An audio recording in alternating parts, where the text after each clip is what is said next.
Hi everyone, my name's Gary Whiting and this is Sandy Collier.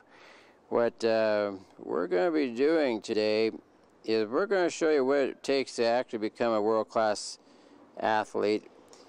And we're in Reno, Nevada right now at the Snafflebit fraternity.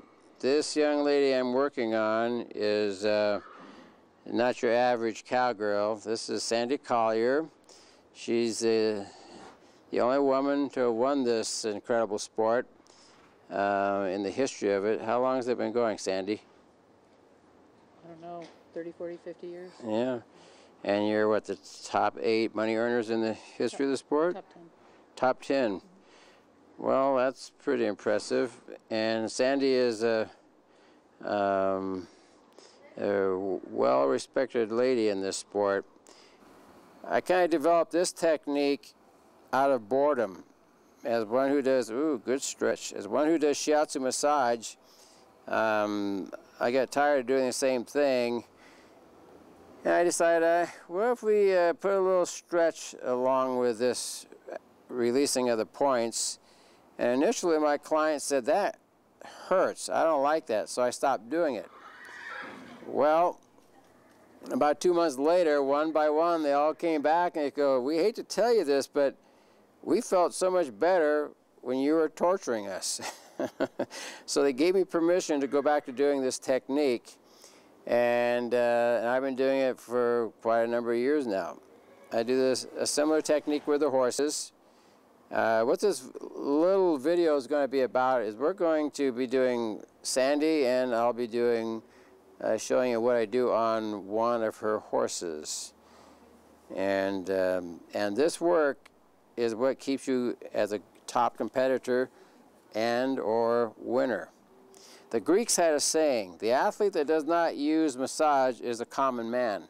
They didn't rate the common man by his status in the community, but by his utilization of body work. And before I got involved with horses, I worked with people. I started doing massage in 1981 and went with world-class athletes in 1985.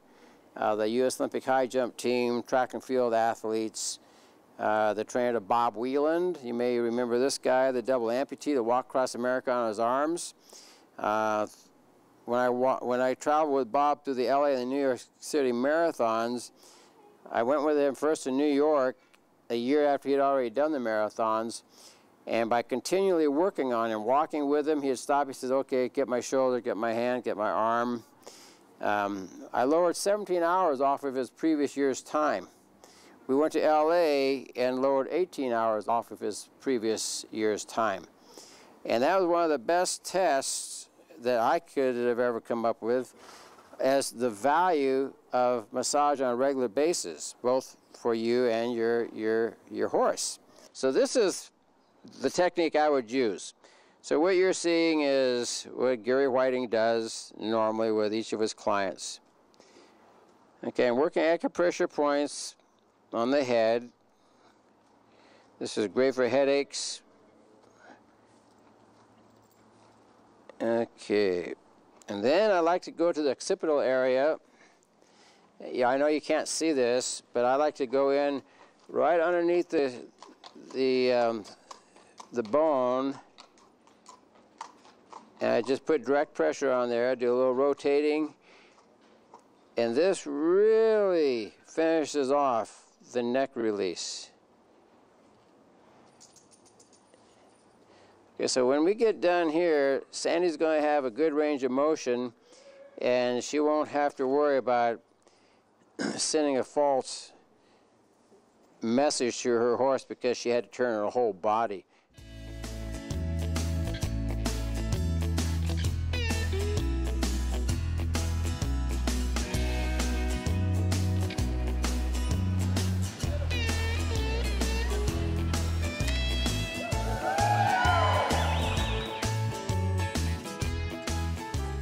All right, back again. We're working on the other part of the team. First we had Sandy being worked on, and now we've got this is Dominique.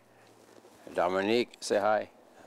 Dominique is the second part of the team of Sandy Collier. Together, they go on to victory, they go on to winning. However, in order to win, you have to utilize both horse and human massage, along with horse and human nutrition. You work as a team. So generally what I do when Sandy brings her horses in, she brings trailers them in, they go through a lot of stress on a trailer ride. If you want to read an interesting article, it was one that Davis had done, and it went for the Equus magazine. It talked about trailering your horses and what all they went through.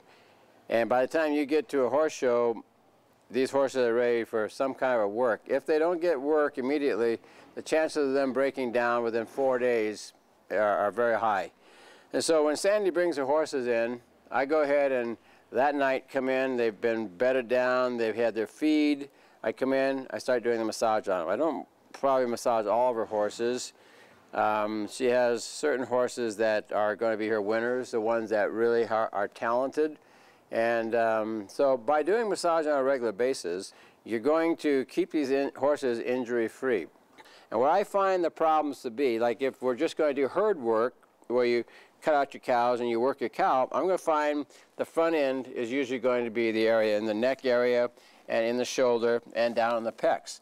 And always around the atlas area, in the pole area, I can expect to find tension. When they start to do their fence work, I'm going to find problems in the back end, front end, up here in the pole, up here in the withers. And you can generally tell when a horse likes, when a muscle is tight, you're going to see some kind of a release. What I'm going to do on Dominique here, I'm going to hit a certain area where I know that she's going to be tight, and I'm going to, let's see what we can get up here around the ears. And sometimes there'll be an interesting reaction where they'll cock their head and they'll get loving towards me. And I work the ears. And some horses you can't get to their ears. They're head shy, but you can work with them and get that to be part of the routine.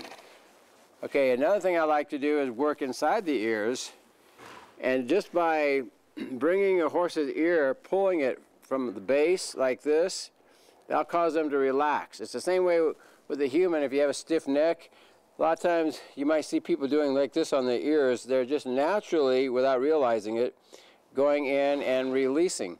So there are certain body parts, acupressure points. This is for tying up. The last part of the tail, you got the very end of the tail. The last vertebra of the tail, right in here. If you have a horse that's colicking, if you take and just clamp down on that point and hold it, it'll help them get out over their colic situation. Obviously, this horse loves to be worked around the ears. The first time I worked on the horse, we didn't like it, but now we love it. Okay, so, and then in the shoulder, you're going to find, like in the tricep area, and in the withers, you're going to find these areas. Now, when a horse backs away like this, they're saying that hurts a little bit. So, I'm going to just keep on working it.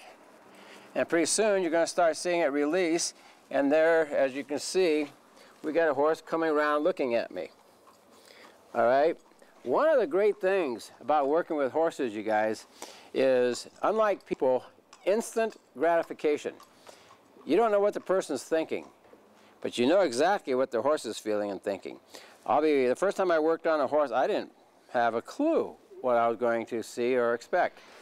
And I'm working on this horse. This horse turned and loved me and nuzzled me and did this on my hand. And before I knew it, when that treatment was over, I felt so empowered because I had an animal that weighed 1,000 or 1,200 pounds that literally loved me and appreciated everything I was doing. So that was back in 1995 when I started messing around with horses. I just took from human and translated it to the equine world, and it's been a non-stop ever since. And hence, we ended up at Gary Wise Equine Massage School for Horse and Rider.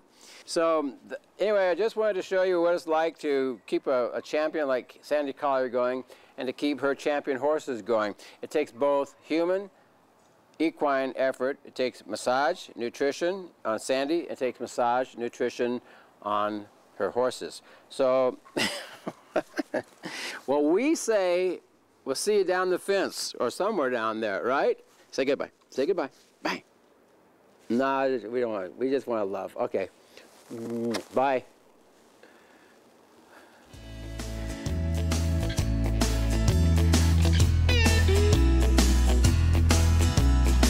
What do you think? Yeah. Okay.